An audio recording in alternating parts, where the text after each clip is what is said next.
evening. Welcome to Soni Irabor Live. Tonight, we're looking at Ochanya again, Ogbanje. That's the lady, the young lady, who was raped from the age of 8 to 13 and died only a few weeks ago and was buried, I think, on Friday night, just 2 nights ago. Sadly, it's a story that we cannot help but go back to because of how it has shaken the Nigerian society and the rest of the world. Because things that are happening like this are often taken for granted, but when you see the principal players in this God-forsaken drama, you probably will wonder what kind of world we live in, whether there are laws protecting children, whether families still have the interest of children at heart, whether there's even a family system and value anymore.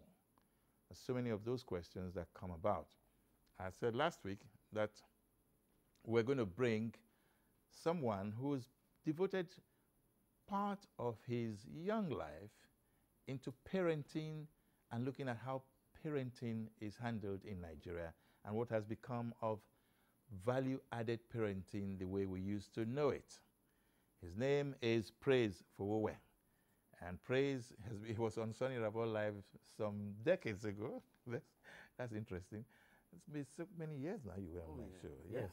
And he was dealing with prostitutes, rehabilitating them, talking to them, and talking to men who engage with them or engage them, and also talked about sex, addiction to sex, and all of that. When he came on my show that first time on AIT, Yes. I wondered what kind of man this was. And when he spoke, I knew that he knew what he was talking about. And he has developed it into a new book, Out of the Box Parenting. Very interesting one. And I'm very impressed by the fact that he's paid so much attention to parenting and how innocent children should be nurtured rather than destroyed. We've heard about the lecherous lecturer, and we know what he and his son did to Elizabeth Ochanya Ogbanje. We know what became of Ogbanje, and last Sunday we devoted a lot of time to discussing those unfortunate incidents that could, mar a beautiful home and destroy a child. So we're going to take it from Ochanya into parenting. But from this perspective, you are aware of Ochanya's case. Oh, yes. From Benue. Yes. So I just wonder, when you heard that story, what was your reaction the first time? I mean, I was very, very upset because we've put in a lot of work into child protection in Nigeria, and to realize that that happened, in an environment where the perpetrators were educated people, a lecturer and a son. I mean, it was almost like a stab, to say this shouldn't happen at this level. Mm-hmm. But again, I wasn't totally surprised, because by the time I got into the details and the nitty-gritty of what happened, I mean, I could almost draw a parallel line to the rise and the boom in the Nigerian pornography industry, because that's where you see all those kind of things, and which we had started talking about. There's a rise in rape. Is there a coincidence? Could it be a coincidence that at the same time the Nigerian pornography industry, homemade pornography, is booming? Because what people who view porn do is to try to practicalize what they see on innocent people, especially people who are voiceless, defenseless, and people they can threaten into submission. And that was what made it more painful for me to say that girl died a needless death, and it began, we all failed as a nation, and that was my first reaction. Ooh. Porn, booming industry in Nigeria. Yes. It used to be from outside Nigeria. Oh, yes. Now it's homemade. Yes. Wow. And no control? Is the law not against it? It's so sad. The first time I did a porn research in Nigeria was 2004. And as at then, there was no Nigerian face online that you could say this person is a porn actor or porn actress. Right now, the story is totally different, because you see all kinds of porn in Nigeria. In fact, there's an entire industry dedicated to it. And the largest consumers of porn in Nigeria are ages 13 to about 21. And each of those porn, movies have about 400,000 views, which means it's largely being consumed. And the question is, where are the regulators? I mean, there are nations on this planet where you can't even see porn at all. Yes. To say, what are we doing? Who are the regulators? What is the government doing? Because if young people are consuming porn, it means we are creating a future of rapists. It means more girls are going to suffer. I mean, just last week, we were handling a 12-year-old who was brought to my office, a boy who had raped some girls, you know. And the boy is 12. yeah, He had raped. He had raped some girls. And the boy was telling me that he had been, I mean, he was on the street, his parents threw him on the street, and he said that he learned it basically on the street where he saw adults rape girls. You know, and that at some point, he even tried to rescue some of the girls, and the girls would scold him to say, why are you spoiling our fun? You know, I mean, so, and this way his age mates. So things have really gone bad. You know, we all sit in our offices and we think that we're making progress, but when you see the reality on the streets and what is happening, you know that we still have a long way to go. So where do we put the blame? Parenting, school teaching, what? Office space? It comes back to what? it comes back to Church? parenting. It comes back to parenting because we say that the family is the most important nation on earth because the family is the production factory of the society. Every failure in the society, it only mirrors what happens in the family. Now, the challenge is a lot of parents in Africa do not have, not just in Africa, I mean, because I've worked in some other countries of the world, there is no parental literacy. So people just have children because they want to have children. And if you check our philosophy about childbearing, about parenting, our understanding is a bit faulty because we see a child as, you know, in the southwestern part of Nigeria, a child is a cloth that covers you. So a woman who doesn't have a child feels naked. Now, we are not even thinking, okay, what can this child become? What is the script that we require to raise this child? Who is this child? What are the parenting quadrants available? You know, and how do you script a child to become himself? A lot of us script our children to become a retirement plan for us. So we raise a child so that he can become great, so that he can take care of you in old age. Yes. You know, and that child is already damaged. You know, when a child is born, we ask questions that we shouldn't ask. You say, oh, a child is born. We're asking male or female. If you say it's a male, you tell the dad, oh, you're a strong man. If you say it's female, you say it's a weak man. Now, that's already stigmatization at that level. Now, how do you raise the child? So the female child now feels unwanted. Oh, yes. So you put a girl child in the kitchen, you know, and you raise her to actually end up in someone's kitchen as his wife. Meanwhile, the male child, you know, you don't even allow him to express emotion. So every time he tries to cry, you tell him, man up, man up, man up. You know, be a man. Men don't cry. So the boy internalizes a lot of things. By the time he gets married, he begins to transfer his aggression on his wife. He ends up as a wife beater.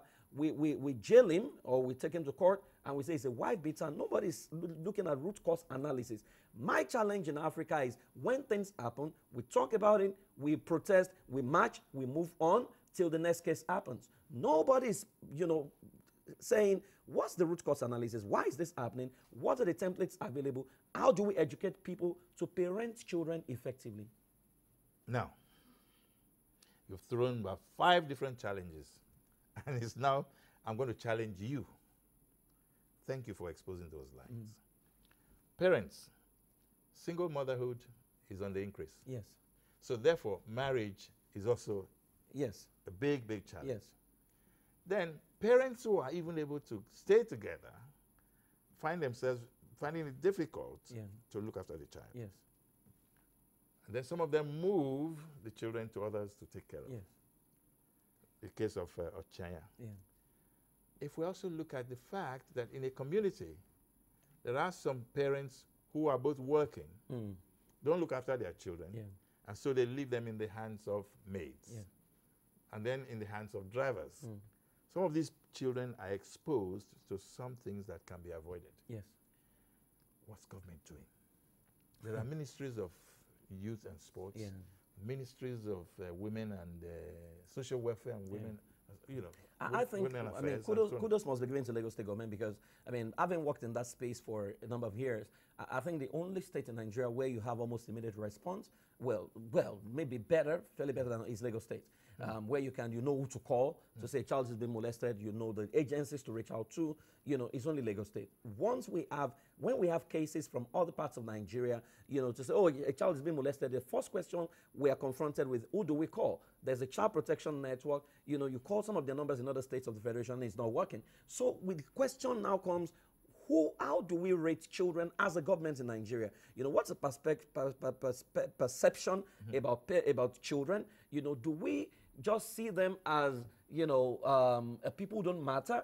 Or do we see them as the future of a nation? Because once we don't have policies that protect the best interest of a child, in fact, we're talking right now, there are states in Nigeria that are yet to pass the Child Rights Act. So when you have the rights of the children not being protected by some states, right, then how do you protect the child? So when a child is molested in those states, who do you talk to? So culture is thrown in, religion is thrown in, and everything becomes subjective. A child suffers, the perpetrators go scot-free, because, again, there are people who are bigger than the laws of Nigeria. So when the man who is bigger than the laws of Nigeria perpetrates a particular act, how do you bring him to justice? There's a big question to that effect. How do you bring people who are bigger than the laws of Nigeria to justice? Okay, now the phones will not work, but our Instagram is working.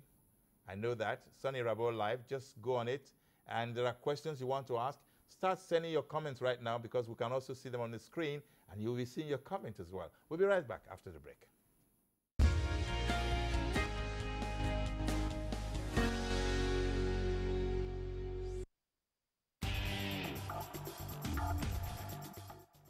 The Lagos State government has assured homeowners using boreholes that it has not authorized any staff or agent to close down any borehole in the state. The general public is hereby advised to report any such person to the nearest police station or dial these toll-free lines 767 or 112. Ministry of Information and Strategy, announcer.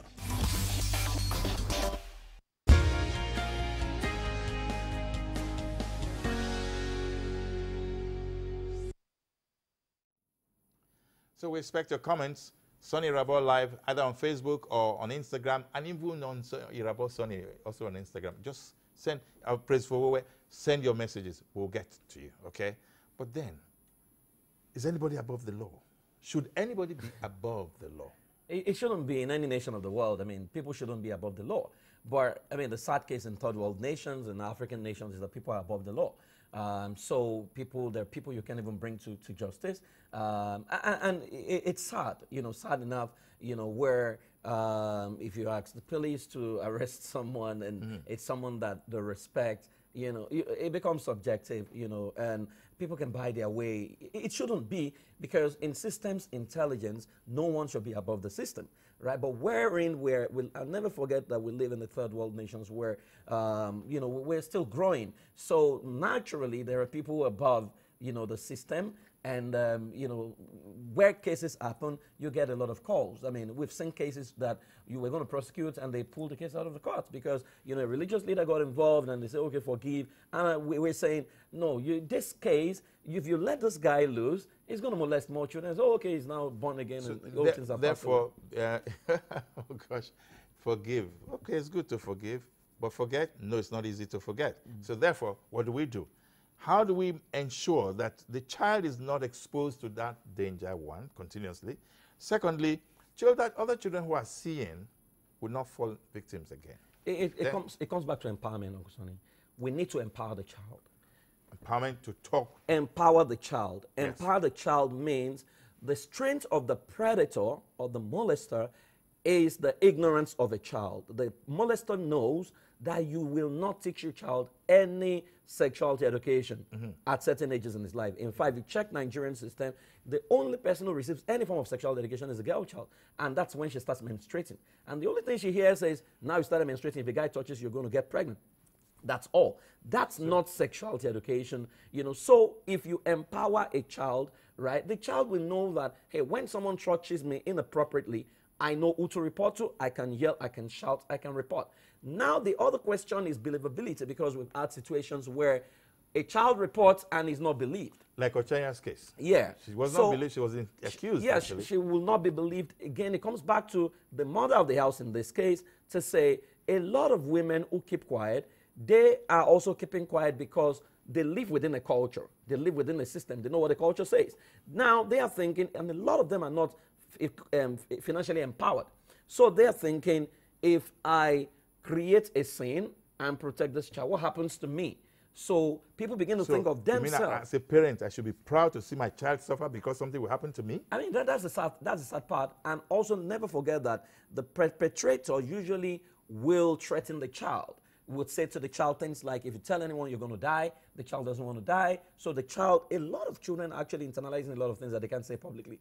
Yes. So they're going to grow up to be monsters. Oh, yes. Because abuse is a cycle. You know, someone molests someone, he grows up to molest someone else, who molests someone else. So the cycle continues. So parents are actually breeding monsters without them knowing? Absolutely. And that's why we always say empowerment. You need to empower them. Let me take you back to the culture you mentioned just Yes. now. This whole thing about culture. Is culture correct? Is this supposed to be a way that we should grow into? Or is this supposed to show us a template for growing better? Or just something that happens wrongly and we were not able to suppress or oppose it, and suddenly we can't question it anymore? I think our definition of culture is faulty.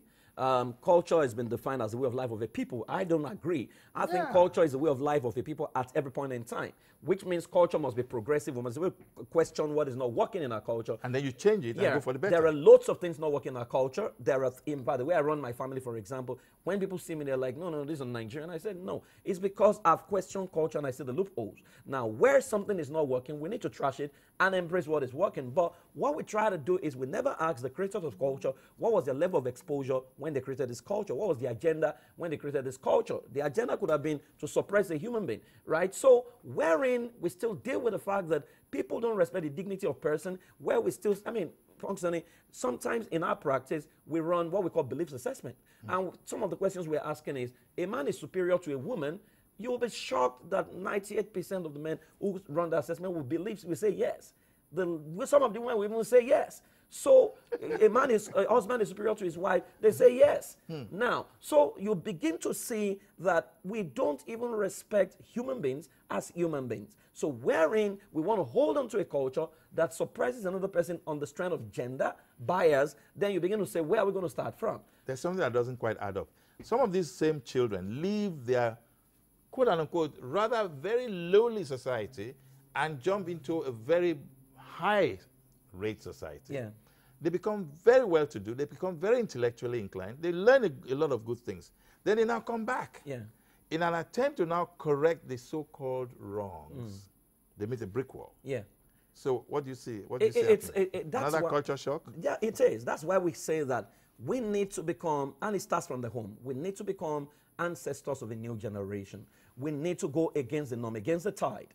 I was sharing somewhere yesterday that there was never a time I sat my son is 10, I never sat him down to say to him, men cook or women cook. We don't have that discussion in my home. Now, I never sat with him to say, wash your dish, do your dish after eating. I never. My son learned by observation. So when he went to school and the textbook in school, social studies, says that the role of a father is to go to work and make money. The role of the mother is to sit in the kitchen and make food. My son disagreed vehemently. It became an argument. They say, no, human beings cook, human beings eat, so human beings should cook. Right? To say it's not anybody's role to, and people began to argue with him. So you realize that when even is a book that should educate is reinforcing the error. Now, you realize that there are so many systems reinforcing this error. Religion reinforces it, the school reinforces it, the society reinforces it. So what we're left with is our generation now needs to redefine this to say, you know what, we may not be able to do anything about the whole generation, but we can hold ourselves accountable to say, no, you know what, we see what's best practice globally. We need to respect the dignity of person. And right now, some of our wives even work. They come late, you know, to the home. You know, what are you going to do? We need to change the narrative. I see men who babysit and they say they are helping their wife to babysit, and I'm asking, whose child? You are not, you are helping your wife to babysit your child, or you are helping yourself and your child. So you see all this kind of narratives. You sweep your house, you say you are helping your wife. I don't understand. When it's your duty to you actually are keeping your home clean. Join in making the home clean. Yes. So when we change this narrative and we empower everyone to speak up, then when people know that when they speak up, they'll be believed, then it becomes very easy to begin to tackle some of these things. Many of our traditional practices, we may not be able to change them overnight, but at least a lot of us are now changing the things. We are walking against the tide to say we need to change this. I think Africa needs to promote the dignity of person, respect for individual life. You know, because right now, I mean, Earth should be rolling in some parastatals in that state where those things happen. We should be digging deep to say, how did this, you know, happen? And we should be interviewing people to say, are there other cases like this happening in that culture that is not even out yet? Because wherever you see a perpetrator do that kind of thing, if you check, there are other 20 cases around that environment that is happening. You know, because the man is not doing it alone, his son is not doing it alone.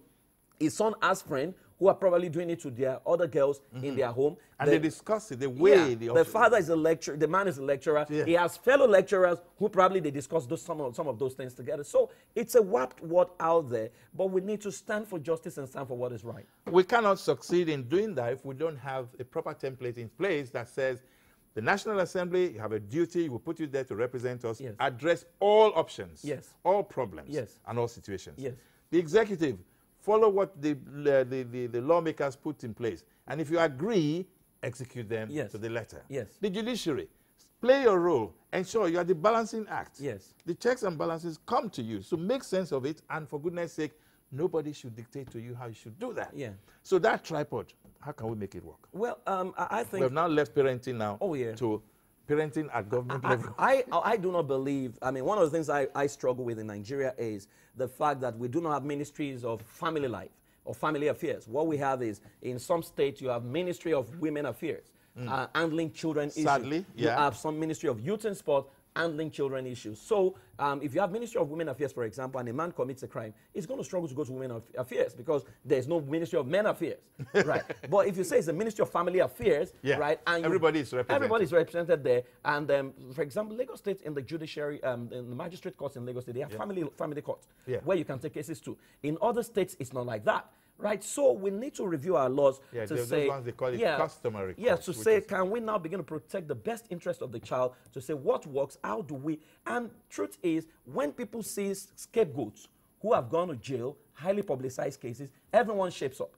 But wherein we don't have templates to show that, okay, this person have gone to jail or this person is, you know, we don't have sex offenders register, sadly, in Nigeria.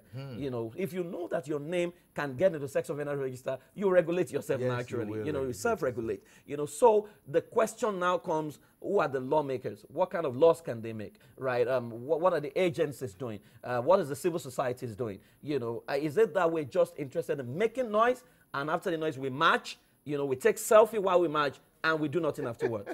You know, so the question is, are we ready for change, or we are just, you know, doing something because everybody wants us to do something?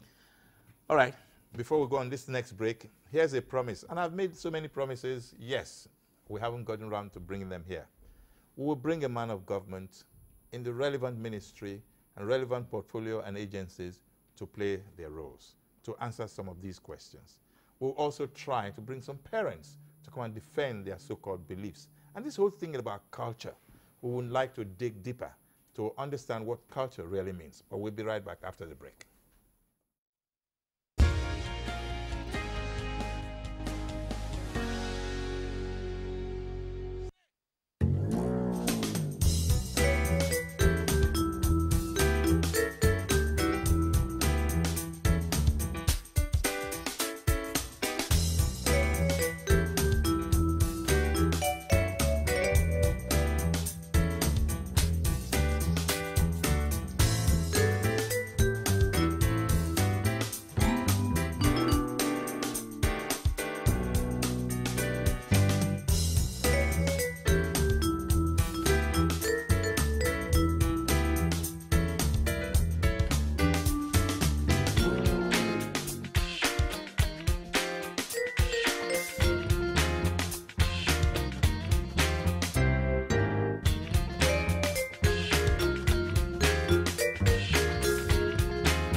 When Nigerians go abroad, they see a lot of things, they copy a lot of things, and they come back with pride saying, I've just gone to London, I've just gone to US, I've gone to Canada, that's the New Haven, and other places. And when I come back, I find a lot of things very interesting, blah, blah, blah, blah, blah, blah.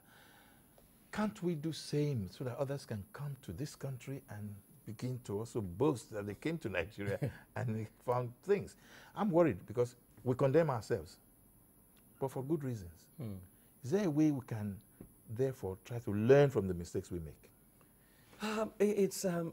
Honestly, I mean, having worked in this space for 17 years of my life, you almost feel like you have failed, because the more you do, the more it seems like things will remain the same. In fact, it's almost as if you're not doing anything. You know, so the question is, what is Nigeria's national vision? Is a question I've asked myself consistently, which, you know, I've asked people in power. They can't answer the question. You know, so when a nation has no vision, you know, that is uniform, that everybody knows, you know, it becomes a problem to say, where are you going to even build from? You know, where in 2019, people are contesting election and they're still telling you, we'll give you road, we'll give you things that there are nations of the world where their children are not aware of anything called power interruption. They are not aware, right? So it comes back to, are we really, do we have a nation? Do we want to build a nation? Or what exactly is it? You know, and that's why I think I'm excited that more people are getting into politics right now, because we've left it for a long time. You know, people need to get in there, because policies are made by the people in power, right? So no matter your advocacy, if you don't have the power to make laws or to make legislations, there's nothing you're going to be able to achieve. So we need to plug in there right now and begin to say, can we build a nation? You know, that our children are going to be... Here's a poser from, sorry, I stopped you so quickly like that, but here's a poser from Linda Pretty Osaz. Said, men need to really do better, I beg. Let me just put it like that. You people should stop disgracing yourselves up and down. That's a woman's approach. Well, the men did not produce themselves. Okay. Men were boys produced by other women at some point, right? So you want to ask, I mean, if you say a man is men are disgracing themselves, the man is the report card of his parents. Wherein his parents are, maybe there was a male involved, there's a female. As a matter of fact, in Nigeria, a lot of the women actually raise the men, right? So it's a report card of his polygamy. Mother. Now, single parenthood is not even bad, right? Provided you understand what it takes to raise a child. That's the problem, right? So you need to understand that responsibility. Yeah, you need to know there's a script for raising a child. If you follow the right things, the right templates, you will raise a proper child. I said to people, my father, I mean, there were a lot of things my father failed at, but my father taught me not to steal, right? So there is no stealing in me at all, because of the way he raised me. He puts a coin on his table. I mean, it was a crude way. I don't recommend it. He puts a coin on his table, he cycles it with pencil, and he sends you to his room. If you move the coin outside the cycle, he calls it attempted stealing. You said it's a crude way, but it worked for you. It works. So let it work for us. You know, so we need to understand that there are ways to parent effectively. It's not by buying your child everything. It's not by doing many of the things we do. That's another thing we are accused of. If we understand that, one, you are ignorant. Two, you need to get materials to now create parental literacy for yourself and understand what it takes to parent. In parenting, there are 4 quadrants. You have the seed owner, the seed handler, the seed, and the environment of the seed. The child is the seed, God is the seed owner, you are the seed handler, the environment of the seed are the societies and places where your child goes to. The problem of the seed oftentimes is the handler of the seed, because oftentimes the handler doesn't even know the seed, the handler misrepresents the seed, the handler assumes the seed, and the handler misinterprets the seed. Once your interpretation of the seed is wrong... So the handler is actually the main actor. Yeah. The handler is the main actor, because a child is malleable. You can mess him up or you can raise him properly, right? So a lot of handlers are destroying children, thinking they are raising the children. And who protects the child, therefore? Well... We have welfares, don't we? Yes. We have agencies. Yes. We have all of those things. Why are they not doing their work? I don't know. Honestly, it's a question I've tried to ask in some of the states of the Federation. It's shocking what I see when I travel. Now, I know Lagos State, at least I've worked closely with them. Lagos will respond. You know, Lagos will ensure, in fact, there are people I'm counseling in my office right now that they were sent from the domestic violence initiative in Lagos State. Okay. They are very, very effective. The lady on top of the situation, Lola, is very, very, hands-on. You know, she will not even take bribe or anything. She will be on the job. You know, so that's Lagos. But Lagos is just one state in Nigeria. If you step to states closer to Lagos, the story is totally different. It's almost as if, I've been to many of the ministries and I realize that the counselors are not trained, the social workers are not trained. As a matter of fact, Soni, today, a graduate of guidance and counseling in Nigeria may struggle to run any form of therapy. Many graduates of psychology cannot even run basic therapy on addiction. So our curriculum has I mean, it's outdated in its sense, producing people who, so you're likely going to hire a counselor because he has a degree in counseling, but this counselor has low self-esteem. This counselor doesn't understand modern trends in counseling and handling a case. Life has gone beyond the analog and what we try to do here. Life has gone beyond this. What we're trying to do is gotten into a level where there are therapy you can run, accelerated learning that can crash certain behaviors, that can help people practically. But oftentimes when you even write proposals to government, they say, let's help your people, let's train your people, they're not interested. Okay, another one, Uganze Mackenzie, that's from Instagram here. Yes, men have a strong role to play in their daughters' lives. Oh, yes. It takes two to raise these children. That last sentence, it takes two. Yes. That's where the danger is. It takes two that agree on the right template for raising a child, because the problem here is a lot of us raise children the way we were raised. So a father was raised in a certain way, a mother was raised in a certain way. What they usually do is they never come to a round table to say, this is how to raise this child.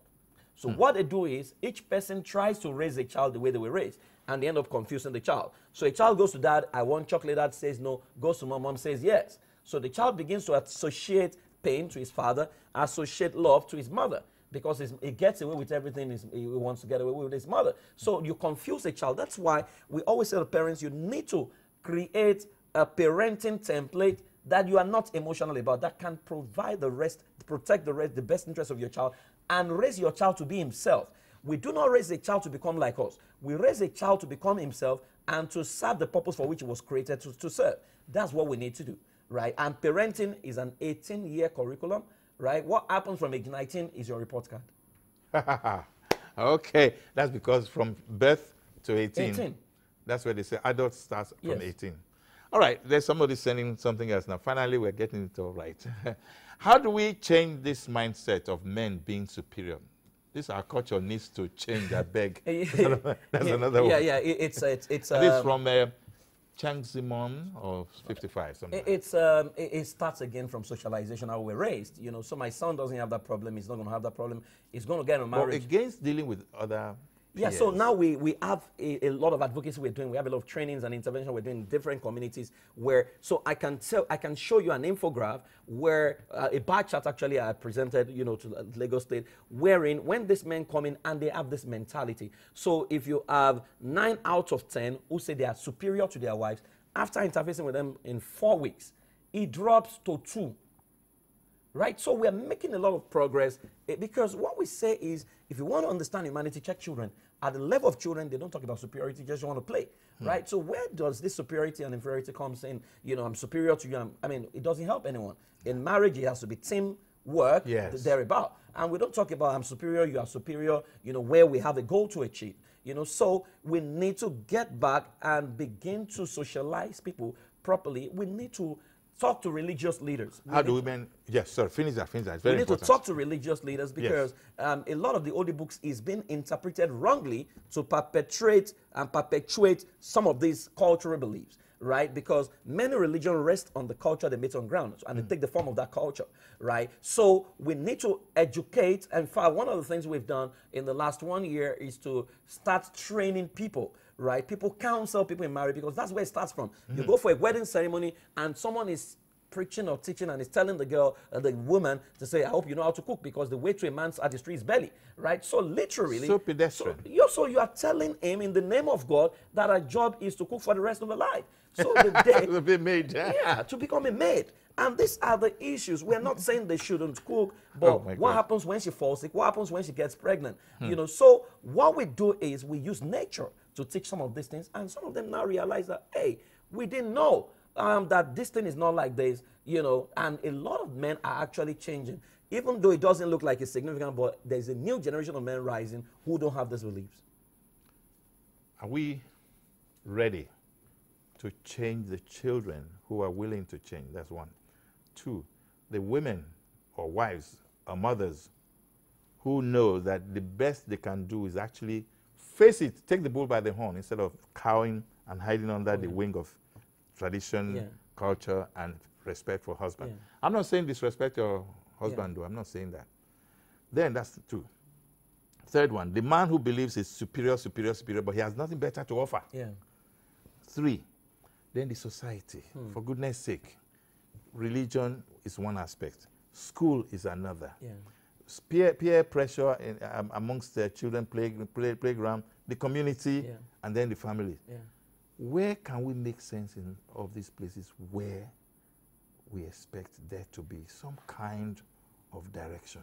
Well, you'd see, interestingly, in Africa, people take their education from either the community, the school, or the worship centers. That's where they take their, so errors and truth is passed at those levels. Now, that's why I believe we need to, as a matter of fact, if I have my way, I would insist that the state would create an institute that for you to even interface with people, you need to go through certification programs in those institutes, right? Because, those institutes, they need credibility. That's what I'm saying. So we can work together with them to create content. In fact, that's what we've done over the last 1 year, right? We've trained probably 250 people, practitioners who now work with people who work in various communities. Now, because if you don't empower, take for instance a church, a pastor has access to 20,000 souls in Lagos, Nigeria. His congregation is 20, in fact there is one that is like 200,000, right? What is the level of mess, and they trust him, his voice as God. So whatever he says is like God has spoken. Yeah. Now what if the man is cultural at heart and now weaving the scripture around this culture and passing it to his congregation? So it's brainwashing wrongly. Yes. So what we need to do is to raise a new generation of women who are men and women who are empowered. If we socialize them right, they will turn out right in adulthood. But a lot of the women, can't report because they are not financially empowered. If you see women who are... Why shouldn't I report just because I'm not financially empowered? What they keep thinking is, what's going to be my lot? Remember that there are cultures that says that you can't, once you leave this house, you can't come back. That's why a lot of women endure domestic violence, because their parents are not expecting them back. In fact, when some of them cry back, they say, we have given you out. We've collected your bride price. Don't come back here. Go and submit to your husband. So, gosh. So you see, that means that that lady or woman or wife is abandoned. She's abandoned by both the parents. Yes. And of course, the home, the husband's home, that is driving her away. So survival becomes the next thing. So then she's thinking about herself. It's culture that should be questioned over and over again. Yeah, so she says to herself, let me just endure. And you cannot also tell whether what was being done to her daughter was done to her. Please, don't forget one thing. Endurance wrongly done, they say boredom breeds stress. Endurance wrongly put together can lead to murder, slow poisoning, all kinds of intimidation and destruction that can happen. That's why people die regularly. So why don't you just avoid that thing that can destroy the society and make life better? That's what we need to now do, to say respect for human life, dignity of person. These are the things our leaders need to begin to address. To say you are a leader over a people to serve them. You are not a leader over a people to rule and lord things over them. Right? When our leadership begins to understand the dignity of person, the dignity of human life. Uncle Soni, I read a story about a child in Japan, in a particular village, that the only mode of transport was train, right? This child, they said it was no longer economically viable for the train to be going to pick this child to school every day, right? And they were torn between closing down, and the government said, let this train keep going till this child leaves school. That is value for human life, to say every soul matters. And that's where we need to start from. And that's the story of Jesus with the 100 sheep. The one that got missing and left 99 and went to... Oh, there's one. So respect for human life. When we get to that level, then we will know that any injury done to one is injury done to all. One last before we end. Sex education should start earlier, at least when a child is 2 years. Oh my God, who's going to understand that? Part of the body should be called their names, no matter their age. Parents should not be ashamed in doing that, so that when someone is acting funny, they can report on time. Yeah, the person is actually correct, because like 7 years ago, we created a solution for that, which helped a lot of families, which is how to teach sexual education from 18 months to 18 years. 5 different modules. That is what it is. So she's actually right. Because when you have empowered the child, right, the child can report. The child can scream and say, uncle is touching me there. Uncle is touching my private part. The child can actually, report. right? So where you threaten the child, you have already taught him that. You know, Neighbors can report, can't they? neighbors can If report. a neighbor finds that somebody is maltreating his child, or his own child Yeah. for that matter, he can report to the police. Actually, in Lagos State, you can write to office of the public defender if you observe any evil happening, and they will swing into action. I don't know for other states. This program is so sweet. I know I end down, but anyway, they say we have to random. But you're a great guy. Thank you. This book is Out of the Box Parenting, Timeless Wisdom for Modern Day Parenting. I'd like you all to just think of this, think of it, and go get yourself a copy if you really value how to develop your child and how to make your home a happy one. Thank you so much. My pleasure, Uncle Praise Soni. Fowowe. Thank you. Thank you so much. Remember, you put me on TV for the first time in this country. Hey, see now, me, I'm a record maker, history maker. Thank you so much. And I wish you really well because you're doing what many cannot think of doing. God bless you and bless the work of your hands. Amen. Thank you. So it's been Soni Irabor Live, and next week is another date. We're going to talk to a lot of other people. Okay? Somebody is asking me to slow down. I should round off. Okay. Bye-bye now. Bye-bye.